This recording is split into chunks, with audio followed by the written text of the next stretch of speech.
Welcome back to the Stronger by Science podcast. My name is Eric Trexler, and I am the special temporary primary host on an ongoing basis.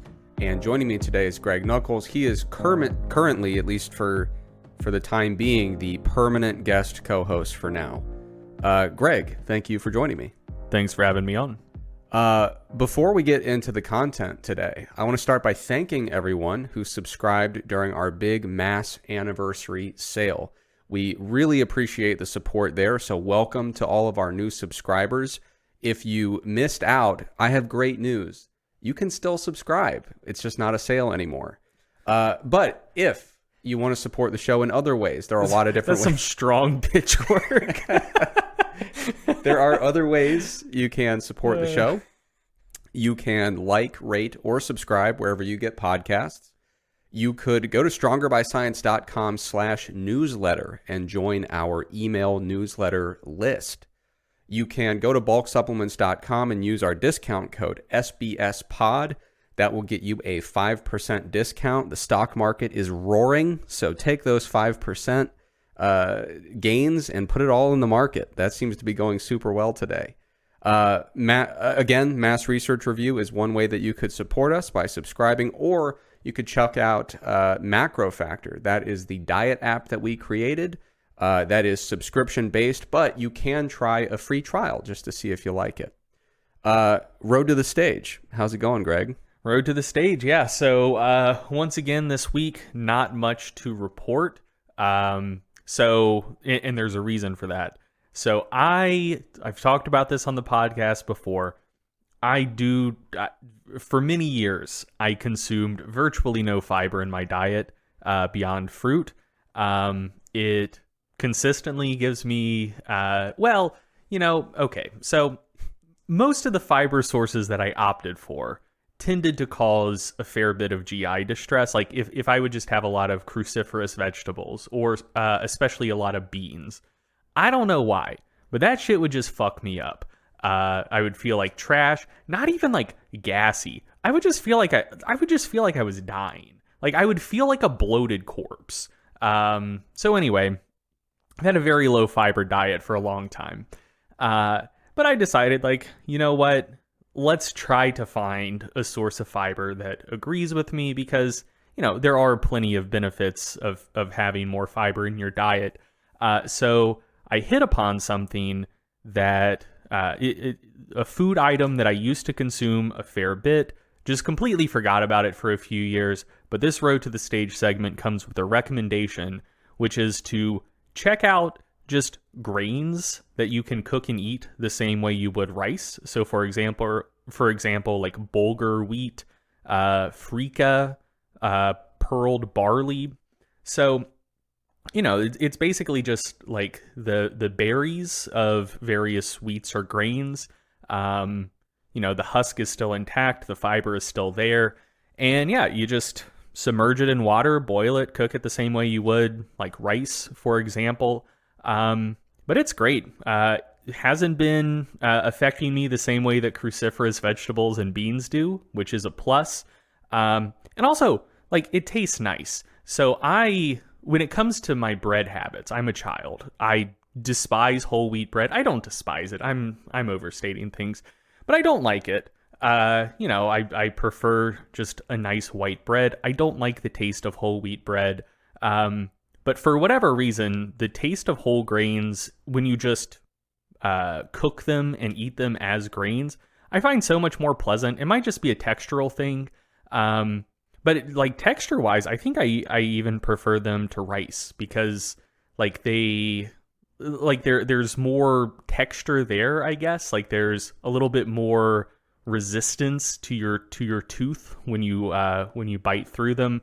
Nice nutty flavor. Like the flavor notes that people talk about with whole wheat bread, that they talk about in a nice way, I don't like them in whole wheat bread for whatever reason. But when it's just like isolated in a single cooked grain, I find it very nice. But anyway, as this relates to the Road to the Stage segment, something that you see pretty consistently in the research is that when people either go from a low fiber to a high fiber diet or a high fiber to a low fiber diet, there's generally like a like maybe 1.5% shift in body weight one way or the other, just because, you now have more fiber in your system, more intestinal contents, basically. You're full of shit. Exactly. Yeah. Full of shit, but like in a way that's in general good for your GI health. So anyway, I fully anticipated my weight to go up 2 or 3 pounds when I started eating a lot more fiber. It did. And within a week, it's already back down to about what it was before. So I think in real terms, like my total net metabolizable energy stored in my body is probably down about a pound this week. Number on the scale is about the same. I'm attributing that to the fiber. But if you don't, so if you're struggling to get more fiber in your diet, you don't like eating a ton of beans, you don't like eating a ton of vegetables, maybe you eat a lot of rice, maybe you eat a lot of potatoes, maybe you're just looking for some other carb source to try. Find some bulgur, find some pearl barley, find some freekeh. There are several others as well. But they're great. A lot of fiber, tastes good, would highly recommend. So you and I are a little bit different in terms of diet and nutrition. I don't know if you ever heard about this, but after one of my competitive bodybuilding seasons, I was trying to like kind of ease my way back up to my kind of typical walk around weight, which was going to involve considerable weight gain. But I was trying to, just kind of make it a slow, steady process. So I was like, how am I going to find foods to eat that will facilitate this? Because I was ravenously hungry. Mm-hmm. And so I would go to work every day. I would take a 1 gallon Ziploc bag and stuff it. And I mean, like, I would have to squeeze it to zip it shut, stuff it with just raw, uncooked broccoli. Yeah, that's fucked up. And then I would take a second 1 gallon Ziploc bag and fill it to its capacity with raw carrot. And so I could do raw carrot. Yeah, that's fine. I got fewer looks for that. And this is by the way not a recommendation. I was young and I was just trying to find things that I could feel like I was eating all day and not gain like 75 pounds in the first 3 weeks.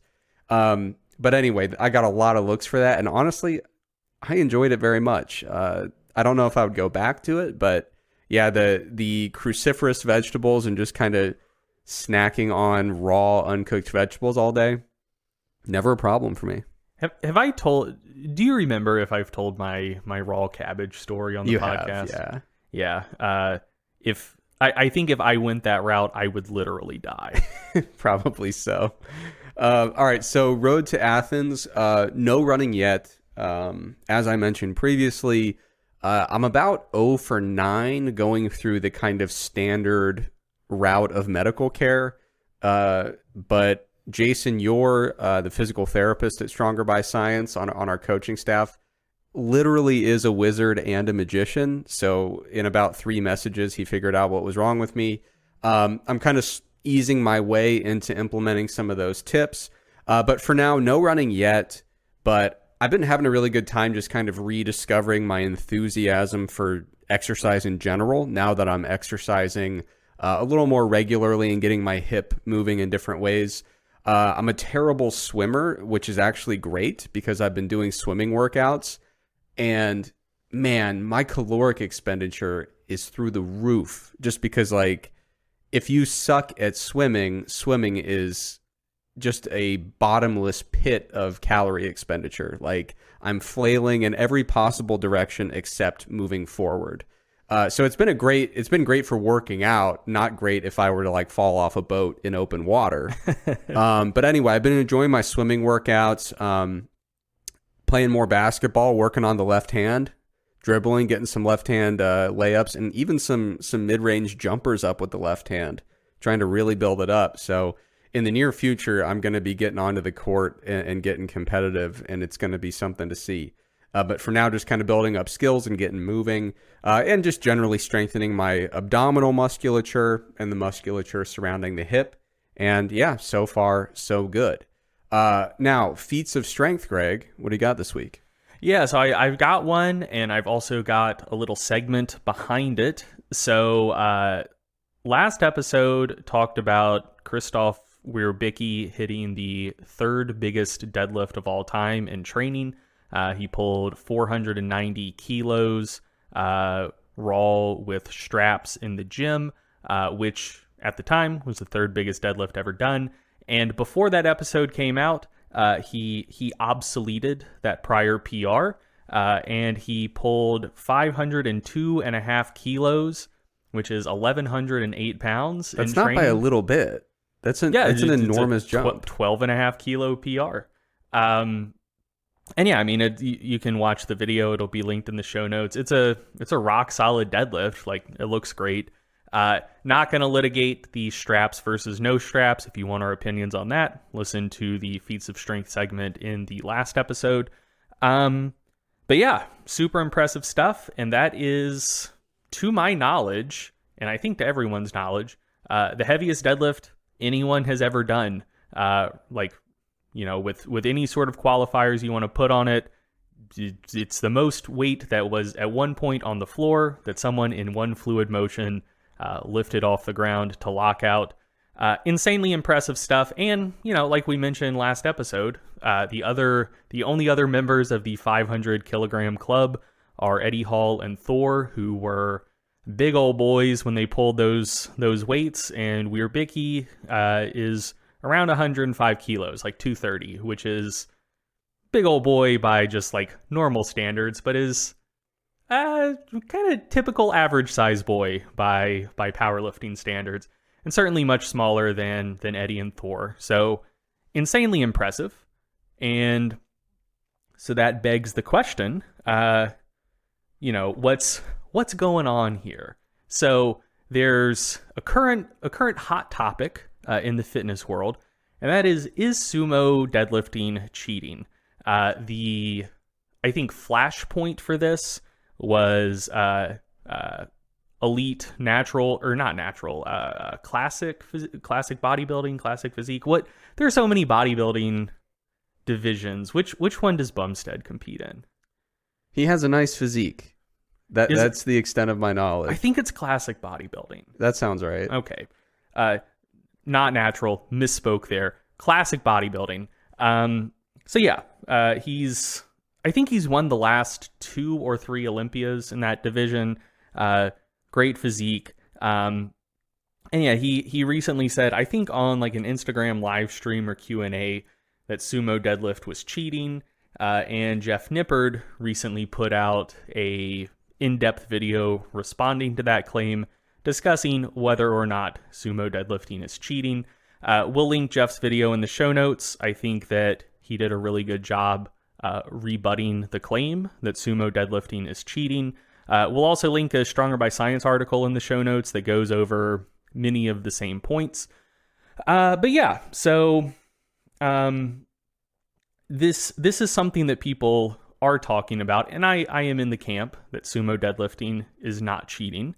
But when people see Christoph Wierbicki pull a heavier deadlift at 230 than super heavyweight strongmen have pulled at 400 plus, it makes people wonder, like, okay, like this is clearly, it's more weight at a way lighter body weight. He has to be getting a huge advantage from pulling sumo, right? And so, you can look at the research and say, both research and just competitive results, and say on average, it doesn't seem like there's much of a difference between sumo and conventional deadlift. It's not something where like everyone's going to pull way more weight sumo than they do conventional. They're not just fundamentally different exercises. And you can say that, and you can cite research. And like I said, if you hear me saying this and you have a knee-jerk response that like, oh no, like that has to be wrong, like they have to use completely different musculature, very different lifts, check out the Stronger by Science article, check out Jeff's video. I don't feel like relitigating all of that on the podcast, but I do want to address the very understandable observation that, there are some people, some really good sumo deadlifters, and you look at what they pull sumo, and you're like, there are no conventional deadlifters within the same zip code. Like Wierbicki, he competes at 231, like I said. pulling 1100 off the ground in training, there are no conventional deadlifters in that weight class who are close to that number. So, that very understandably makes people think like, regardless of what the science says, there has to be something going on here that is allowing people to get some sort of huge advantage from the sumo deadlift. And I think that they're actually correct in that observation, but that doesn't discount the fact that on average, there doesn't seem to be that much of a difference. So basically what I want to talk about here is the difference, I guess, between averages and kind of the breadth of a distribution and how that can present itself for outliers. So essentially, my perspective on this is that, some people are going to do better with sumo, some people are going to do better with conventional. On a population level, the differences between the two probably aren't particularly large, but there are definitely some people who seem to get a huge advantage from the sumo deadlift. And the reason I think that is the different strength curves between the two exercises. So for not all, but most sumo deadlifters, the hardest part of the lift is right off the floor. So if you can break the bar off the floor and not have to sacrifice all of your positioning to do so, you can lock it out. Like basically, once that bar starts moving, if you don't already find yourself in a horrendous position, you're going to be able to lock it out. Whereas that's not the strength curve for conventional deadlifts. So for conventional deadlifts, the weakest part of the lift tends to be somewhere in the general mid-shin area. So you can look at this in studies that like report like velocity time curves. So the point of peak deceleration in a conventional deadlift that you grind is generally like 2 or 3 inches off the floor. So you're not, some people are, but most people aren't the very, very weakest off the floor in a conventional deadlift. Like there are generally weights that you can break from the floor that you can't get past your knee and lock out. So you're dealing with slightly different strength curves there. And so essentially what I think is going on is that for some people who both have the hip structure for sumo deadlifts to really agree with them, and who also have really great leverages for sumo deadlifting, and by that I mostly just mean really long arms, they can essentially cut out a large enough portion of the really, really weak part of the range of motion that kind of in practical terms, they're sort of doing a partial, if that makes sense. And sumo deadlift is such, like the strength curve is such, that if you can kind of get in that position where you're doing a pseudo partial, it can pay huge, huge dividends. Whereas that's not the case so much with conventional deadlift. And you can kind of test this for yourself. So if you're someone who has a decent bit of experience with both sumo and conventional deadlift, what you can do is just go to the gym and just do like a 3-inch block pull 1 rep max and compare that to your maxes from the floor. So just speaking for me personally, so I have really short arms. It's very unfortunate. Eric just mentioned basketball. I play a lot of basketball. Long arms, big wingspan, good for basketball. I don't have them, can't clog up passing lanes the way I'd like to. It's unfortunate. Also affects my deadlift. And so, like my conventional deadlift, my best pull from the floor is 735, and my best pull from 3 or 4 inch blocks is like 740. So, and that's basically because my weakest point in the deadlift is basically where a 3 or 4 inch block pull is starting. So I'm going to have to go through that range of motion with a pull from the floor. I'm going to start at that part of the range of motion for a 3-4 inch block pull. So ultimately it doesn't make that much of a difference. If I do like a 6-inch block pull, like still below the knees, I am going to be able to pull more weight, but it's still not like a huge night and day difference. But then once I get above my knee, I can pull way, way more weight. For sumo, on the other hand, and Unfortunately, I don't have video of this. You're just going to have to trust me. My best deadlift from the floor, sumo, is... What is it? It's either 705 or 725. I don't do sumo and meet, so I don't pay that close of attention. But it's somewhere in the low sevens. I've pulled 850 from a 4-inch block, or 855 from a 4-inch block sumo. So we're talking an enormous difference. And so if I was someone whose arms just happened to be 4 inches longer, which wouldn't be freaky outlier proportions, like that would, if anything, give me more normal proportions, I would have a huge advantage pulling sumo. And I essentially think that's basically what's going on. So if someone has the hips for sumo, which I do, and they also have relatively long arms, so they can get in a starting position that would be equivalent to a starting position of a low block pull for someone with shorter arms, they're cutting off a relatively large portion of the range of motion that would otherwise be the hardest part of the range of motion. And you just don't get that same dynamic with the conventional deadlift. And so essentially what I'm proposing is that for the vast majority of individuals, like 95% plus of people, you don't have to worry about that. Like that dynamic isn't in play. Sumo will feel better for some people. Conventional will feel better for some people. I think largely just based on hip structure. But I think if you are one of the people who has hips that are well suited to sumo and who also has kind of outlier body proportions to allow your setup from the floor to be comparable to a low block pull setup for another person, I do think that for that small minority of lifters can net them a pretty big advantage in the sumo deadlift. And so, then that begs the question, the framing device for this segment, is sumo cheating?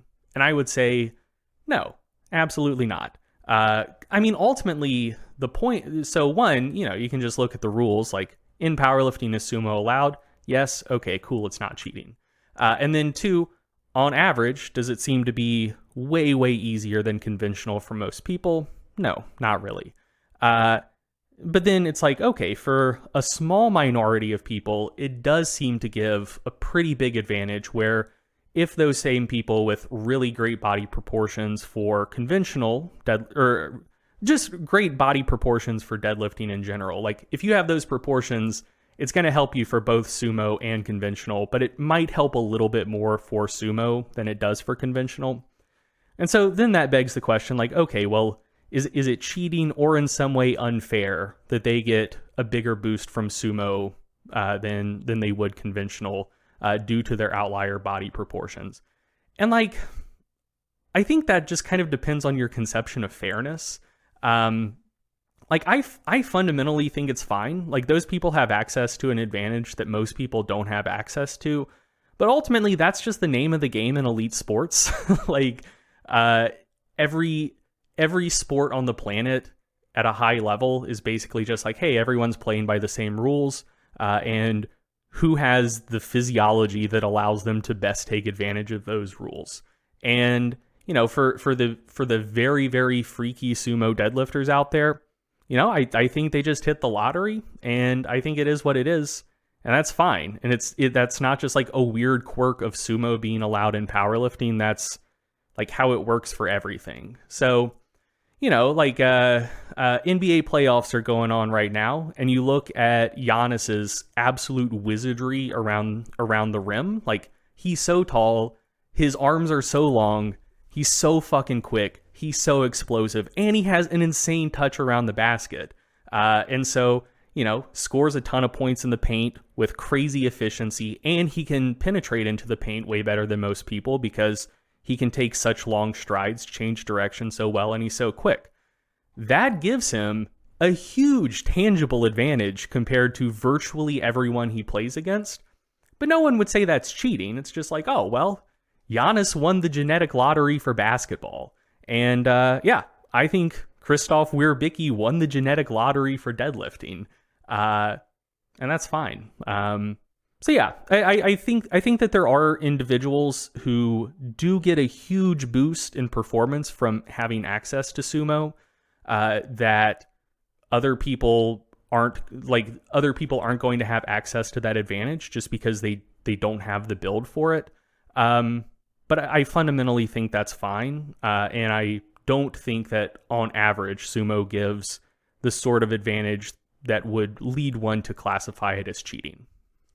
Yeah, I mean, like you said, when you start looking at high achievers in any remotely athletic contest, you look at the highest level performers, and almost always you can start to identify ways that they were kind of built for what they do. And that's kind of to be expected when there's a large pool of potential competitors. And so watch the Olympics, every 4 years, and they'll say, hey, we're going to do a little segment about why Michael Phelps is built to be a swimmer and why Bolt is built to be a sprinter, or like Kipchoge being built for the marathon, built to be a marathoner. Yeah. In almost every instance, you can start to look at these characteristics that are advantageous for the sport, and what do you know? The high achievers happen to have them. I remember hearing a story. I was at a physiology lecture, and they were talking about outliers in various physiological capacities. And they were talking about a mountain climber back in the day. I forget his name, but he's kind of a renowned, one of the greats of all time.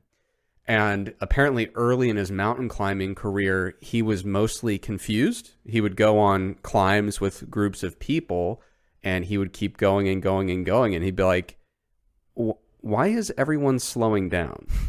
You guys don't seem like you can breathe. What is happening here? And only later did they start to recognize that he was truly an outlier in terms of the way he was able to handle oxygen at altitude. He had physiological characteristics that made him just a completely different breed when it came to mountain climbing. So, yeah, I don't think it makes sense to kind of take that approach and say, well, just because someone has advantages for a sport, that's unfair. If anything, that seems to be the rule for sport rather than the exception. High level competitors generally are really optimized for what they do, and some of that is just the luck of the draw. And yeah, like you said, if you're convinced that if you're a power lifter and you're upset that people are cheating by doing sumo, just do sumo. If it were really that much of an advantage across the board, then you just wouldn't find conventional deadlifters, or you wouldn't find many of them. Yeah. But yeah. Oh, and one more thing I'll note as well. So this is something that Jeff mentioned in his video that I don't think he really went in depth explaining. But one thing that you do see in powerlifting that makes all the sense in the world through the lens that I'm using to frame this segment, where basically, if you're built in such a way that sumo lets you cut off a large enough portion of the bottom part of the lift, largely just due to how you're built, you may get a huge boost from it. So through that lens, one thing that you can observe is that the sumo deadlift is quite a bit more popular than the conventional deadlift for shorter lifters. So lightweight males and lightweight and middleweight females. And then the conventional deadlift is quite a bit more popular in the heavier weight classes for both sexes, and is super popular for the super heavyweight class for male lifters, because supers tend to be pretty tall. And so I think what explains that is that the range of motion for a deadlift is very arbitrary. So, it's always determined by the radius of the plates. That determines how high off the ground the bar is. And so it's starting higher relative to the shin for shorter lifters and lower relative to the shin for taller lifters. And so if you're a short lifter who also happens to have long arms, or even if you don't have long arms, it's just relatively a shorter range of motion because you're a short person and the bar is starting higher on your shin. Whereas for taller people, even if you do have relatively long arms and a conventionally good build for deadlift, the range of motion, relatively speaking, is just longer because the bar is starting relatively lower. And so I think that's basically what's going on. Like if you have long arms and you also happen to be short, and you also happen to have hips that can let you adduct a lot, you know, you might very well have a 100, 200, or if you're very strong, like a 300-pound difference between your sumo and conventional deadlift, where you can pull more sumo. Yeah, I think that's just kind of a quirk of the lift. Whereas if it's the opposite set of circumstances where, so the kind of test I mentioned you could do before of just comparing your sumo and conventional deadlifts from the floor versus a 3-4 inch block pull, you can do that opposite test with a deficit deadlift. And what many people will find is that if you do a sumo deadlift from like a 3-inch deficit, your numbers are going to go way, way down. Whereas if you do a conventional deadlift from a 3-inch deficit, your numbers probably won't be that different from the floor. Like you'll probably pull a little bit less, but not necessarily a night and day difference. So yeah, like I think that's basically what's going on, where if someone has relatively short arms, especially combined with being a relatively tall person, sumo gives them a pretty big disadvantage because it's just not compatible with how they're built. And kind of relatively speaking, it would be like a shorter person with longer arms pulling a deficit sumo deadlift. So yeah, like I think that's one of the big factors. And I don't think Weirbicky himself is particularly short. He just has really long arms, and he can abduct super well. Yeah, so I think that explains the trend observed in lifters of sumo being more popular with shorter lifters, conventional being more popular with taller lifters. I think it's just owing to the fact that range of motion itself is fairly arbitrary, and the radius of the plates kind of happens to be in that nether realm where for some people it is going to result in sumo giving a relatively large advantage, and for some people conventional giving a relatively large advantage over sumo. If people wanted to make that completely fair, where it's just like, hey, we're going to take like the relative height effect out of it and completely do away with the sumo or just the deadlift in general, starting relatively higher on the shins for shorter people, lower for taller people. What they could do is just have the bar start on the floor where, like the plates are kind of underground almost, and then there's a little kind of like gap where you can like get your hands around the bar, but just the bar is starting at floor height and it's floor height for everyone. That would kind of level the playing field. And I think under those circumstances, most people would pull conventional. And also most people would pull with enormous spinal flexion. That would be fun to see as an experiment to really test the hypothesis of, is spinal flexion dangerous? I think if powerlifting shifted over to that style of deadlift for a year, we could have a pretty decent estimate. But yeah, I mean, that's just another thing to note. Powerlifting overall, both deadlift and also bench press, there are advantages of being a short powerlifter. So already talked about deadlift. It's starting relatively higher on your shins, might increase the odds that you can get a pretty big boost from being able to deadlift sumo. Another advantage that short powerlifters have is just that like you can go relatively wider on the bench press.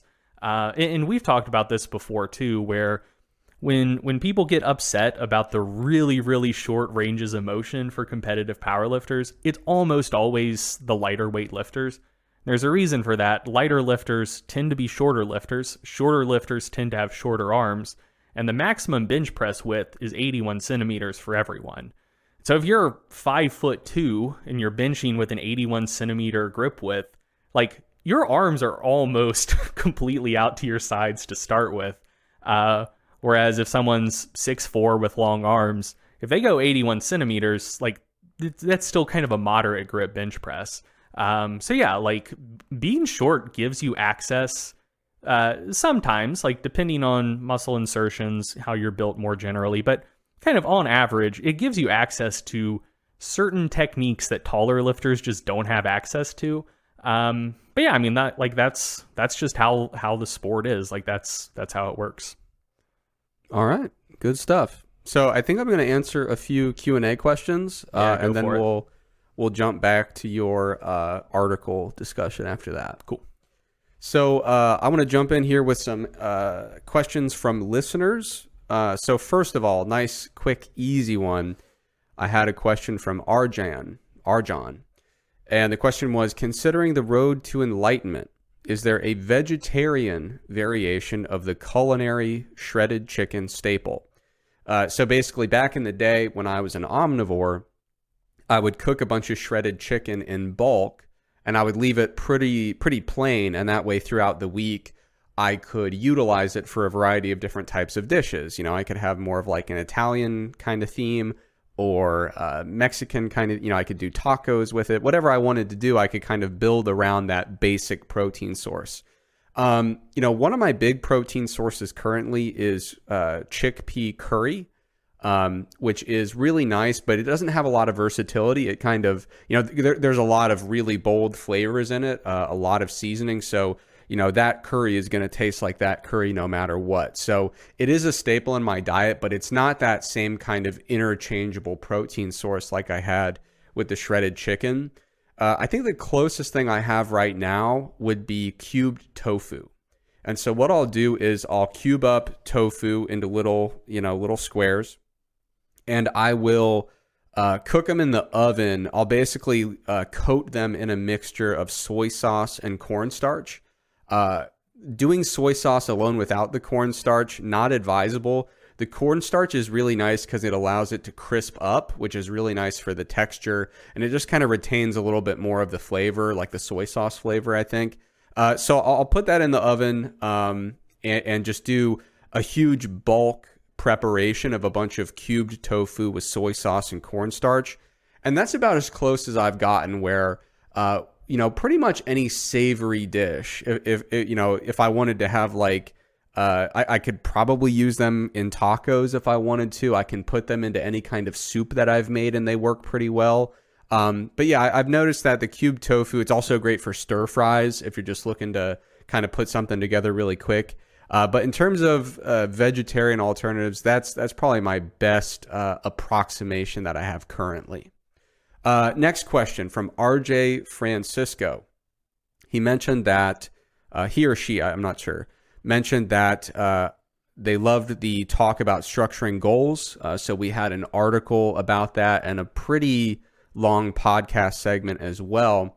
And the question is about whether or not I have any insight about procrastination. So this individual is going back to school, needs some help with procrastination, and also mentioned this might be a helpful topic for people who kind of put off going to the gym and potentially even skip the gym because they keep putting it off and delaying and things like that. So I definitely wouldn't claim to be a subject matter expert on procrastination, but I have gotten more and more into some psychology research in recent months. So I did skim some literature so that I could answer this in a fairly evidence-based manner, not purely just going on anecdote.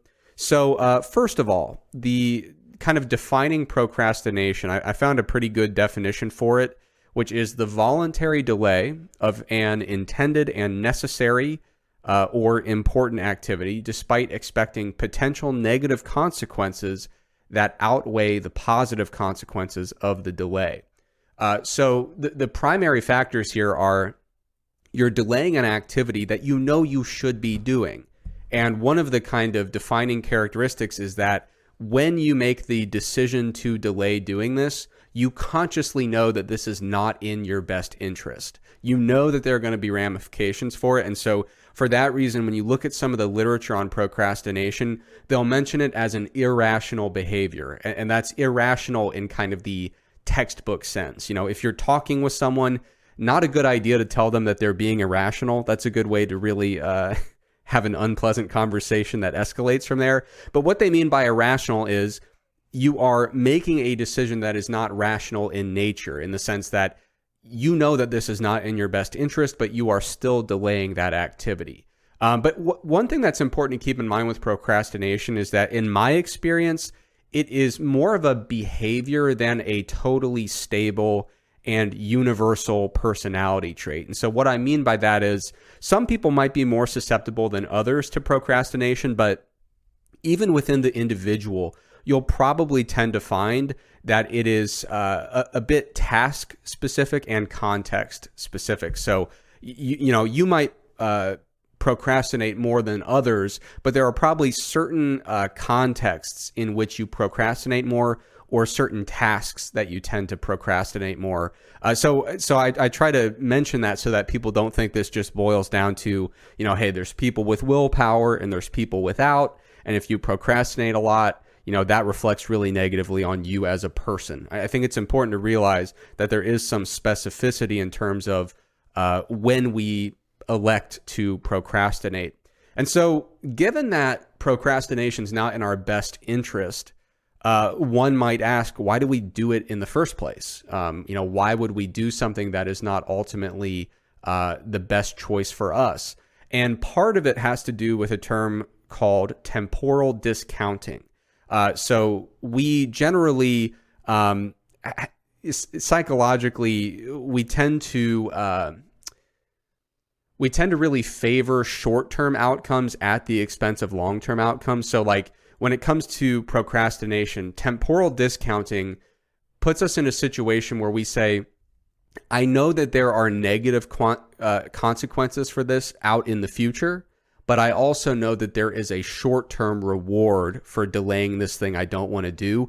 And temporal discounting refers to the fact that we will take that short-term reward, even though we'll have more value for that reward in the short term, even though we know that there's usually an even bigger downside coming down the line. But since it's far away, we don't seem to worry about it as much when we're making that decision. So temporal discounting is just that mismatch in terms of how we value things in the short term versus how we value things in the long term. Yeah, but I know that what I'm doing right now is going to happen. But something that happens down the road, who knows if I'll even still be around for that? Like I somewhat frequently procrastinate getting in bed at night.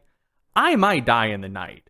And I either will or I won't. There's two options. There's a 50-50 shot that I'm going to be dead in the morning. Yeah. So I mean, I think it's perfectly rational to procrastinate because I know that I'm guaranteed the moment that I'm currently in.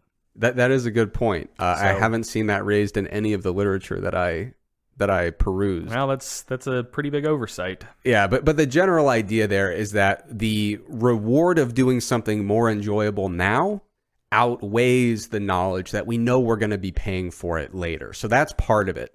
Another part that I think is important to consider when you're asking why you're procrastinating is, what are the characteristics of this particular task that are making you not want to do it? So of course, there's just a general aversion to certain unpleasant activities. Perhaps you have some anxiety about the activity, or anxiety about the fact that you can't mess up this activity. It's very important. And so maybe you have some anxiousness about what would happen if you messed up. Or maybe you have a lack of self-efficacy for that task. Maybe you don't trust in your ability to do it well. And so for that reason, you're less likely to engage with it, or you have more desire to delay it until you absolutely must do it. It could be that you just lack intrinsic motivation for the behavior. Generally speaking, intrinsic motivation seems to be much more powerful than extrinsic sources of motivation. So if you don't see this as something that is driven by intrinsic motivation, if you don't see this as genuinely being a worthwhile task or something that is good for you personally, if you're just doing it because someone said you have to, that makes it much more likely that you will procrastinate. And then just generally speaking, if you are spending time ruminating over instances in the past where you didn't enjoy this activity or it went poorly, or if, again, you're having anxiousness about the future consequences of doing this activity poorly, those can all kind of contribute to procrastination. So in terms of useful strategies, I think one thing that helps is, approaching a task with curiosity. If you can find a way to do that, that usually helps me kind of embrace doing something. If I'm kind of dreading writing something, if I know I need to do an article, sometimes it'll help if I approach it with more curiosity and say, what might I learn in the process of putting this article together? Sometimes that curiosity is enough to get me moving in the right direction. Sometimes I need to find a way to support my own sense of intrinsic motivation. So when I'm trying to find intrinsic motivation, I think a lot about self-determination theory. Am I doing this task in a way that I have all of the sufficient competence, relatedness, and autonomy to really make me feel excited about doing it, and ultimately competent enough to do it well? And if not, then sometimes you start to notice, hey, I keep procrastinating this kind of cluster of tasks, and what can I do so that as I'm doing those, I feel like I have more autonomy over how I do it, or I feel more relatedness in terms of the way I'm approaching it, or I just feel more competent doing this task. I think in some cases, mindfulness and acceptance-based interventions can be helpful. So just thinking through the fact that, like, listen, this needs to get done, building up acceptance for that, and thinking through, just kind of coming back to the present moment, trying to get rid of all the anxiety over the future, rumination over the past, and say, I know this has to get done, and if I sit down and calm down and think my way through it mindfully, I will recognize that it only serves to, it only works to my detriment if I continue to put this off. So if you can kind of build up that acceptance for the task, use some mindfulness, get back to the present moment, stop having anxiousness about, doing the task and disliking the task and what happens if you mess up the task. Just come back to the present moment, think through it, calm down a little bit, accept the fact that this will get done eventually, and you'll kind of work toward more of an understanding that doing it now is probably the best choice for you rather than delaying it. But I think one of the most important things we can target is something they call onset delay. So researchers looking into procrastination often find that one of the key things that promotes continued procrastination, one of the real hallmarks of procrastination, isn't that people start doing it and then say, actually, screw that, I'm going to do something else. It's that they never actually start. It's delaying the onset of the activity, not doing a little and then leaving and then doing a little, then leaving. So what you want to do is target that onset delay. And I think that there are some really creative ways that you can do that. So for example, the person asking the question mentioned, if you're procrastinating for the gym, what can you do? Something that I've actually done in the past, which isn't like a perfect example, but it's something I have done, is if I'm like, you know what, I'm dreading going to the gym, I don't really feel like it. In the past, I would sometimes just drink my pre-workout, and I would say, okay, I am now hyper caffeinated. So if I don't go to the gym, what's the point of being this caffeinated? I've now invested $1.50 into this workout because I had my dose of pre-workout, or whatever they cost these days. I don't know. But you start to say, okay, I have started the process of getting it to the gym. I've already made this kind of upfront initial investment. And this cascade of events that leads from me sitting here to getting to the gym has already begun. The onset has happened because I've taken the pre-workout, which leads to getting in the car, which leads to going to the gym, which leads to the workout. So if you can find an interesting way to kind of break that inertia, to get the process rolling and to target onset delay, I think that's one of the more interesting ways to kind of push back against an urge to procrastinate. So an example, if I'm kind of dreading doing a reading assignment or writing something, one of the things that I'll do is get my workspace ready for me to do it, right? So I might go make some tea, I might clear off my desk, get out the book that I'm going to be referencing the most when I'm writing, get the document loaded and ready to go, just setting the stage to begin. And what you'll find is that just by doing these preparatory tasks, you are initiating that cascade of events to get you actually doing the thing that you are currently procrastinating. So that would be my kind of quick look at procrastination and some potential ways to overcome it, whether those, whether you're procrastinating something that's fitness related or something completely unrelated. A couple other quick ones, and then I'm going to throw to you for your article review. Oh, I can I just toss in an anecdote for that last one? Sure, yeah. So yeah, I habitually procrastinate on writing stuff, or at least I have previously. And for the last couple of months, something that's been helping me a lot is very similar to what you were just describing. And one of the things that I've noticed about myself is that my willpower to do things I don't want to do wanes pretty quickly throughout the day. And so basically, like, my workday used to be oriented completely differently, where like all of just the general emails and messages and shit I had to respond to, I'd take care of that first and be like, okay, now I have a block of time to do good writing, high value stuff for the business, and there's nothing else hanging over me. And like, in theory, I thought that should have worked, but oftentimes I would get to that point in the day and just be like, fuck, I don't want to do any of this shit. Like, it's hard. Some of those things you mentioned before, like, you know, this is important stuff. So like, if I mess it up, like, there's going to be consequences, like, whatever. So, yeah, I did that for years, and it, you know, I still did what I needed to, but it was, not the smoothest process most of the time. So something I've done that has been helping me a lot is I'll try to set the stage for the next day, basically at the end of my workday. So once I get done with, so now I do the important stuff first, and then respond to my emails, messages, stuff like that, closer to the end of the workday. And then what I do at the very, very end of the workday is whatever the most important thing I need to get done the next day is, I just go ahead and get all of that stuff pulled up on my computer before I power it down for the night. And if I'm going to be doing stuff online, like I do all of my writing in Google Docs, I have like a website blocker where I restrict access to every website that's not Google Docs.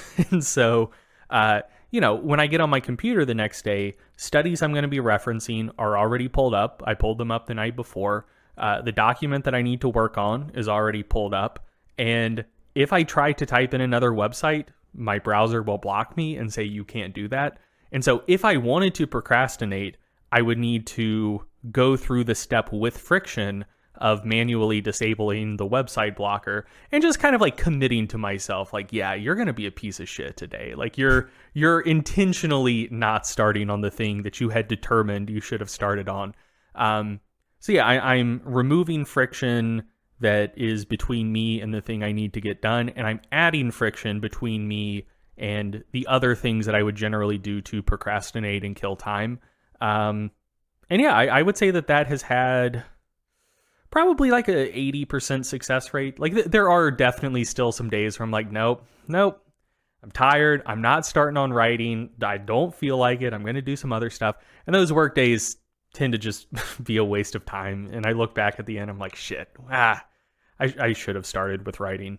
But yeah, like 80% of the time, that tends to go pretty well, and it's been helping a lot. Yeah, I've done the same exact things where it'll be closer to the end of the day, and maybe I'm doing a collaboration where I'm going to run stats for somebody, and I'll be like, I am not in the mental space to do this because, it's, research, they make it impossible to do corrections. It's like a 1-year process filled with shame. Correcting research should be a lot easier than it is, but it's not. So when you're doing stats, there's the anxiousness of like, you have one shot here, and if you put something dumb in your line of code, you're going to mess up the whole thing. It's going to be bad. So like, sometimes I'll be like, all right, I'm not really in the mental state where I can go through this whole thing for 3 hours and be perfect and efficient. So I'll do kind of what you mentioned. I'll get my software up. I'll load the data set into the software. I'll take care of those preliminary steps. I'll bring up some resources if I need them. I'll get to everything except showtime. And then I'll shut it. Workday's over. I'll come back in the morning and I'll know everything's ready to go. Time to start. You got to be sharp for the next, 2 hours when you're doing this analysis. But yeah, it's kind of a way to just set the stage and say, I'm going to come back to this, and it's going to be the first thing I do with pure focus, All right, so I do want to answer 2 more questions really quickly here. So one is from Kim, and Kim asks, if you have to lose a lot of weight, would you break the cut into bits of 12 weeks with some maintenance periods in between, or would you do it in one big cut? 12 weeks is the magic number that's going around on the internet. I have not seen strong evidence to support this number. I think basically somebody kind of used it as the number that felt good to them, and then it just kind of propagated and kind of went everywhere. Wasn't 12 weeks what they did in the Matador study? No. Oh, all right. No, so Matador was 2 weeks on, 2 weeks off, repeated. Oh, okay. Yeah, so the 12-week number, I think it was somebody's just kind of basic guideline that they're like, that should be good. And it just got really popular. I've never really seen strong research to support that 12-week number, but nonetheless, whatever you think that number should be, I reject the premise of just having a set number. There may be benefits of doing diet breaks, whether they are physiological or psychological, or just simply practical, right? Sometimes you get about 18 weeks into a diet and you say, you know what? Next week is vacation. I don't feel like being on a diet on vacation, so looks like a diet break. Or maybe you say, you know what? I've been dieting on and off for 42 weeks and the holidays are coming up. I know I'm going to have some meals. So maybe for the next 6 weeks, I kind of shift into maintenance mode. You know, there are a number of justifiable reasons to incorporate diet breaks or to press pause for extended periods of time during a cut. But I cannot think of a particular number of weeks that would be universally advisable. I think it really comes down to where you're at in the diet. If you feel like physiologically you just need a break from dieting, that's a great reason to take a diet break. If psychologically you feel like you need a break, again, that's a great reason to take a diet break or to shift to maintenance for a while. If life events require that you kind of take your foot off the gas pedal, again, totally advisable time to take a diet break. But I only take diet breaks when I need them. You know, so if things are going really smoothly and I'm at 11 and a half weeks into my diet and I say, oh no, the 12-week threshold is coming, that means absolutely nothing to me. I'll keep going until I feel like I want or need a diet break. And physiologically, I've just never seen any reason to put a set limit on the number of weeks that you can continue with a sustainable diet. And if your diet cannot be continued sustainably, then probably want to take a break, shift to maintenance, and during that maintenance phase, think through how can I formulate potentially a more sustainable approach when I get things back moving. So I don't see any reason to hold yourself to a set limit in terms of how long you can maintain a diet. It should be more how you're doing physiologically, how you're doing psychologically, and just what life is throwing at you at that particular time. Now, a somewhat related question is from Ola. And Ola asks, is there a need for a maintenance period after a bulk to make sure that the mass stays on? So this is looking, instead of saying, hey, do I need maintenance phases during cuts? This is after a bulk, do I need a maintenance phase to kind of solidify that new muscle tissue before I can, transition into the next fat loss phase or cut? My answer would be no. This is a common recommendation, and I wouldn't be shocked if I've potentially suggested something along these lines in the past, way back.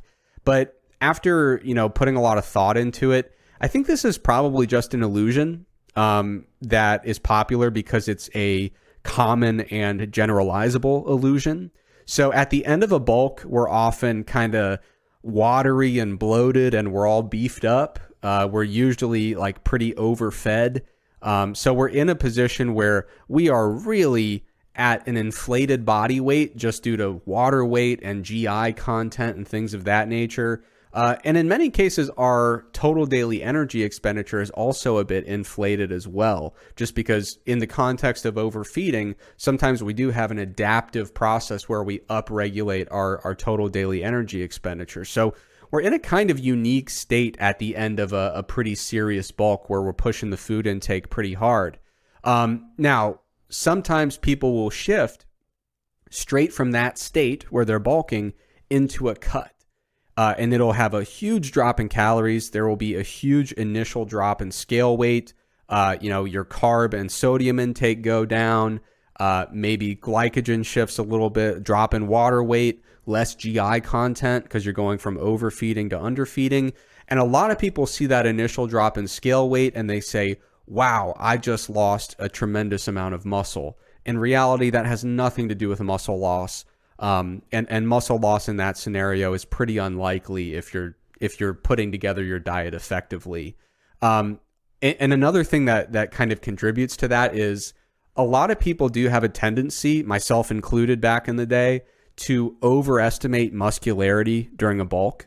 I remember thinking I was just putting on pure muscle until a roommate was like, dude, you've gained a tremendous amount of fat. And I think someone needed to tell you and no one would. Yeah. But it's an impromptu intervention. Yeah. I was totally certain that all the weight I was gaining was muscle. And he was like, yeah, it's maybe 15%. So that actually is really common though. Like if you talk to someone who's been bulking and just kind of recreationally bodybuilding and you say, how many pounds do you need to lose before you're going to be shredded? A lot of times they'll say 20 when the number's 40. Like when we bulk, we have a tendency, because, things are going well, the scale's moving, we're getting stronger. Sometimes we have a tendency to overestimate the amount of muscle we're putting on and to underestimate how much fat would need to be lost to get to a particular physique that we have in mind. And so I think that there's a compounding effect there where people, they do that initial abrupt change from a bulk to a cut, body weight drops really quickly, and they think, I think I just lost a lot of muscle. And they decided on the front end, I'm going to lose 20 pounds in this cut. They lose their 20 pounds. They aren't as shredded as they thought they would be. And they say, you know what happened? I lost all that muscle the first couple weeks. That's why I'm not as shredded as I thought I would be, 20 pounds lighter. So I think there are a couple different types of illusions that are kind of contributing to this idea that you need to do maintenance to kind of solidify that muscle before you transition to a cut. But at the end of the day, I cannot think of a single physiological reason that you would have to take that approach. I can't think of a mechanistic explanation of why that would be necessary, but I can think of a couple practical reasons why someone might prefer that. So first of all, like I said, it can be quite a drop when you go from fairly aggressive overfeeding to fairly aggressive underfeeding. And so if you wanted to have kind of a smoother, more predictable transition at the beginning of your cut, just in terms of scale weight, it might make sense to go from overfeeding at the end of your bulk to a little maintenance, let things kind of settle, see exactly where you're at in terms of body weight, and then initiate the cut. You might just get some smoother transitions in terms of scale weight that aren't quite as jarring. And another practical benefit would be, like I said, sometimes with overfeeding during a bulk, we will see that total daily energy expenditure is not just high, but inflated. There's an adaptive increase. And so you might consider it to be very practical and helpful to drop down to maintenance and kind of see where your calories settle there. And then use that number to inform your first calorie drop when you transition to a cut. So there might be some practical benefits that make the process a little bit more predictable. But in terms of physiological benefits, I truly can't think of any. So it's a viable option, but I don't consider it to be a requirement or something that is necessary. Yeah, I think it's I think it's basically the inverse of something we've talked about before. Like when someone gets really shredded for a bodybuilding show and then they come out of it, they start overfeeding and they think like, man, I'm building so much muscle right now. This is incredible. I got super lean, so my insulin sensitivity is really good right now. And through some physiological process that I can't exactly sketch out for you, I'm sure that is resulting in tremendous hypertrophy. I think it's basically the inverse of this, where, like you're already so lean, you're going to have to gain quite a bit of fat before you're going to start seeing like really, really big visual changes. And also like you're seeing relatively small visual changes in terms of fat accumulation, but the scale goes up 10 pounds because like, hey, you weren't eating before. Now you are. Replenish all of your glycogen. You have some more GI contents. Everything just kind of fills back out. And you're like, shit, man, I just put on 12 pounds of muscle in the past month when like you didn't. So I think that this is the same thing, but just in reverse. Yeah, I think that's a very, very appropriate analogy there. All right, so Greg, before we wrap up the show, we would love to hear about your newest article featured on Stronger by Science. Yeah, absolutely. So, who would you like to hear talk about hormonal contraceptives for female lifters? Two dudes? Absolutely. That's what many people are saying. So that's what we're going to do. But yeah, no. So I recently had an article on Stronger by Science called "Do Oral Contraceptives Affect Your Gains?" And so it was looking at this question. It was nominally a review of a study by Oxfeldt and colleagues called "Molecular Markers of Skeletal Muscle Hypertrophy Following 10 Weeks of Resistance Training in Oral Contraceptive Users and Non-Users." It was nominally a review of that study, but mostly I just wanted to just broadly review the literature, looking at the impact of hormonal contraceptives on strength and hypertrophy outcomes in female lifters.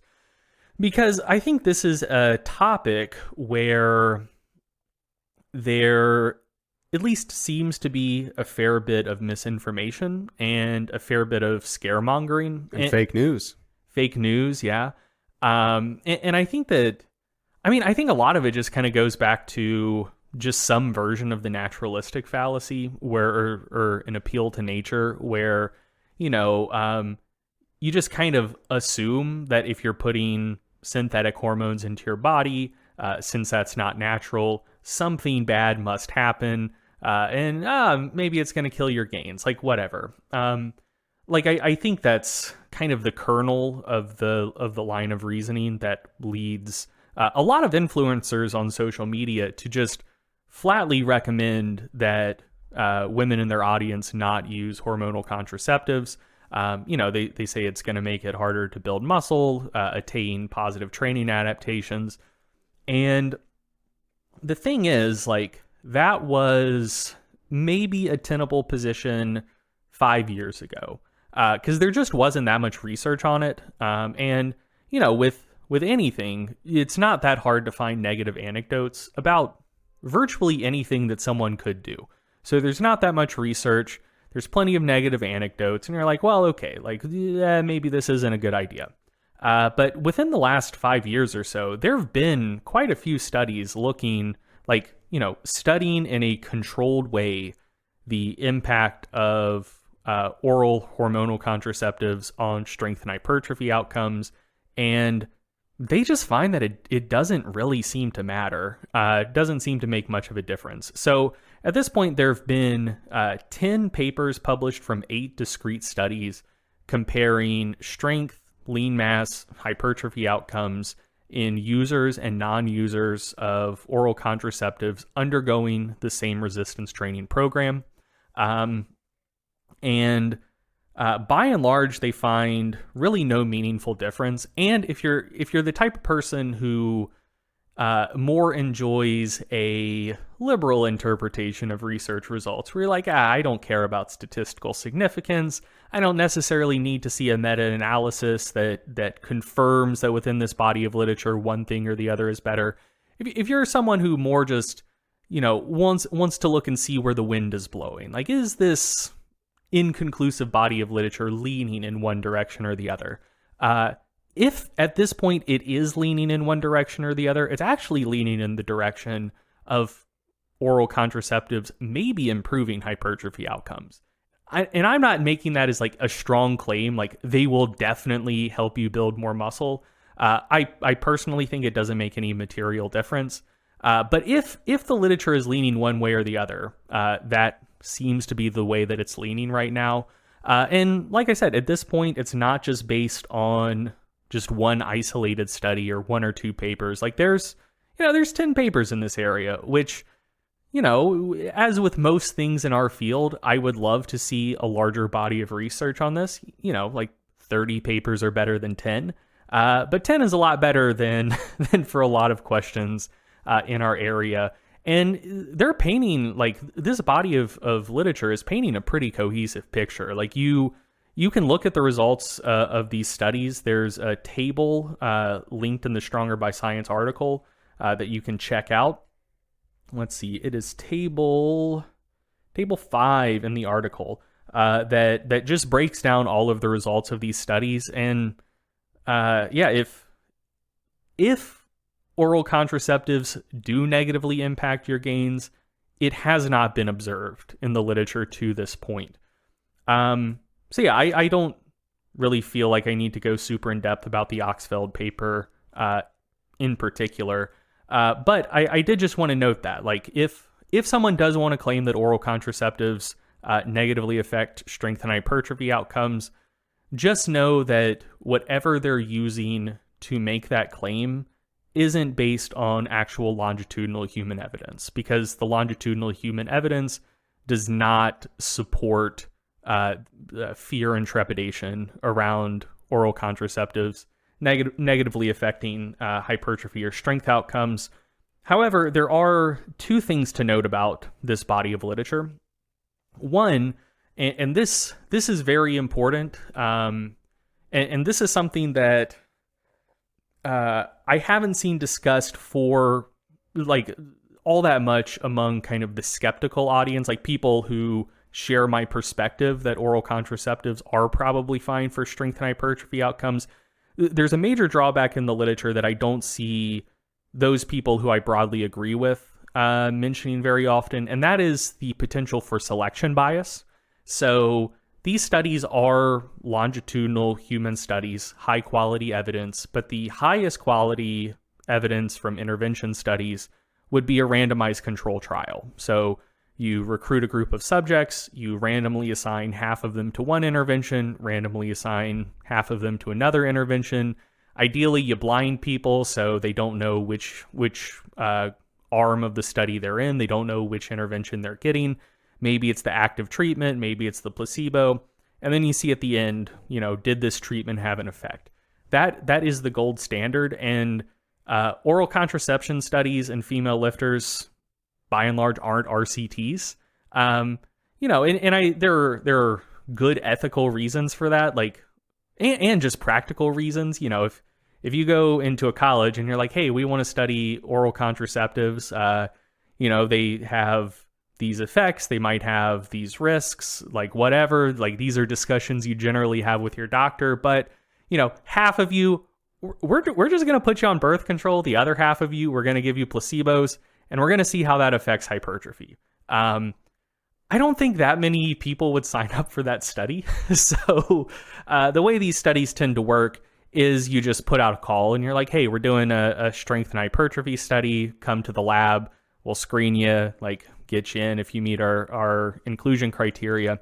And so they'll recruit subjects who are already using hormonal contraceptives and subjects who aren't currently using hormonal contraceptives. So like it's not an RCT. And so there might be the potential for selection bias where it is possible for the research to exist as it is and all of it be correct and very well done, and also have a blind spot where it could be that for, some fraction of women, maybe even some relatively large fraction of women, hormonal contraceptives have negative effects. And one of those effects would be hindering strength and hypertrophy. However, that might also be associated with other negative effects that would lead women to discontinue using hormonal contraception in the first place.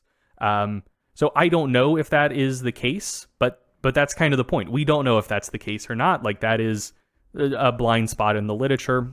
And another potential blind spot, well, this isn't even potential. One definite blind spot in the literature is that there are a lot of forms of hormonal contraception that exist that women have access to. And virtually all of the research looking at the impact of hormonal contraceptives on strength and hypertrophy outcomes use second and third generation combined hormonal oral contraception. So there are 4 broad generations of oral contraceptives. And I don't know, maybe the 5th is brewing these days. Who's to say? I haven't followed that super closely, but most of the research is just on the second and third generation pills. There's not any research that I'm aware of on 4th generation pills. And then there are things beyond combined oral contraceptives. So combined oral contraceptives contain either estrogen or some sort of estrogen analog. and some form of progestin. So that's the combined. It's both estrogen and progestins. But then there are also progestin-only contraceptives. So the mini pill, if you've heard of that, that's just a progestin-only oral contraceptive. That's never been tested, its effects on strength and hypertrophy. There are progestin-only injections. They have never been tested for their effects on strength and hypertrophy. Like I said, fourth generation combination pills haven't been tested. Hormonal IUDs haven't been tested. Intravaginal inserts haven't been tested. And a lot of those things are growing in popularity. Like go back 10 years ago, and the majority of hormonal contraception used were just second and third generation combination pills. But especially in recent years, IUDs and intravaginal inserts have gotten a lot more popular, and their impact on strength and hypertrophy outcomes hasn't been assessed at this point. I'm not aware of a good a priori reason to suspect that they would have effects that would be way different from second and third generation oral contraceptives, but they might, and they haven't been assessed. So the literature as it exists now, if you want to be, if you want to go by the book and not extrapolate and just say okay, what has the research actually looked at? And let's not extrapolate beyond that. It's just looking at second and third generation combination pills. So yeah, there are still some blind spots in terms of other popular forms of hormonal contraception whose impacts on strength and hypertrophy haven't been assessed yet. So yeah, with that caveat fully discussed, and with the potential selection bias noted, just to reiterate, based on the literature that does currently exist, it doesn't appear that second and third generation combination pills have really any meaningful impact, positive or negative, on strength and hypertrophy outcomes.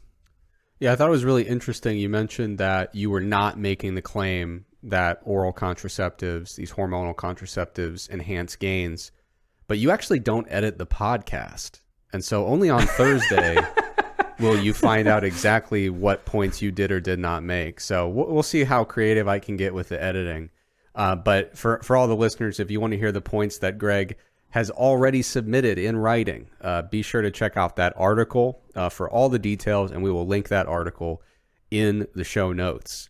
Now, Greg, you are our temporary senior media correspondent and pop culture correspondent. So what do you have this week to play us out? Yeah, just to circle back to the last podcast, I gave a tentative recommendation for the Apple TV series Slow Horses, which is a British, crime, detective, drama, thriller type deal. And I said I had watched all of the episodes that were out up to that point, but the finale had not aired yet. So I gave it a tentative recommendation and said that I still needed to see if it would stick the landing. And I report with great joy that it did. The finale was great. And I was very surprised to see this. I assume season 2 is coming soon. They kind of gave a look ahead of what to expect in season 2. And there was a shit ton of footage. I think they've shot the whole thing, or if not, they're very close to it. And I don't know, a lot of British shows, the British entertainment industry, they don't do the US thing. The US approach to TV shows is just find something that's marketable. It's going to put enough butts in the seats that you can sell ad space, and then just run it until the wheels fall off and everyone loses interest. But basically find a marketable franchise and just stick with it as long as possible. And if you can get 2 or 3 spinoffs out of it, even better. The Brits, I think this makes for better entertainment products overall. They make art. Yeah, they tend to, do more limited series or stuff that we're going to do a season and then who knows, maybe we'll do season 2 5 years from now. We'll see. So yeah, I was watching Slow Horses just assuming that it was a limited series, and it wasn't until after the finale aired and they started showing stuff from season 2 that I was like, oh shit, there's going to be more.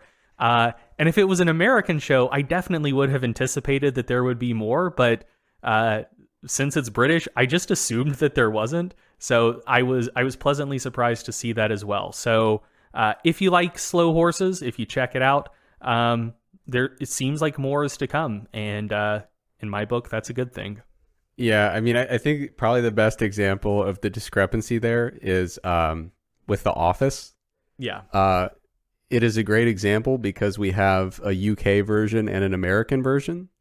The UK version, unless I'm mistaken, I believe they had two seasons with 6 episodes each, and then like a 2-part Christmas special. I believe that was the extent of the UK Office canon. And then they revisited with like kind of an updated documentary type project somewhat recently. Mm-hmm. The American Office did, I think, 37 seasons, and everyone I know, when I ask someone, "Hey, did you watch The Office?" the question is, "When did you give up?" You know what I mean? Like, oh yeah, I know a lot of people who I got 6 seasons in or 7 in. I don't remember exactly how many they did, but yeah, it was just a completely different approach to how television works. Yeah. But anyway, cool. Yeah, it's funny you mentioned the idea of sticking the landing with a season or with a show. I was driving back on Saturday night from your place to my place. My girlfriend and I were driving back, and we had a conversation that we've had 30 times before. And it was just lamenting the ending of 2 different shows. Like, because I only watch like over a decade's time, I may only get to 8 shows. You know what I mean? It's very funny. Like so audience, here's a fun bit of history about mine and Eric's friendship.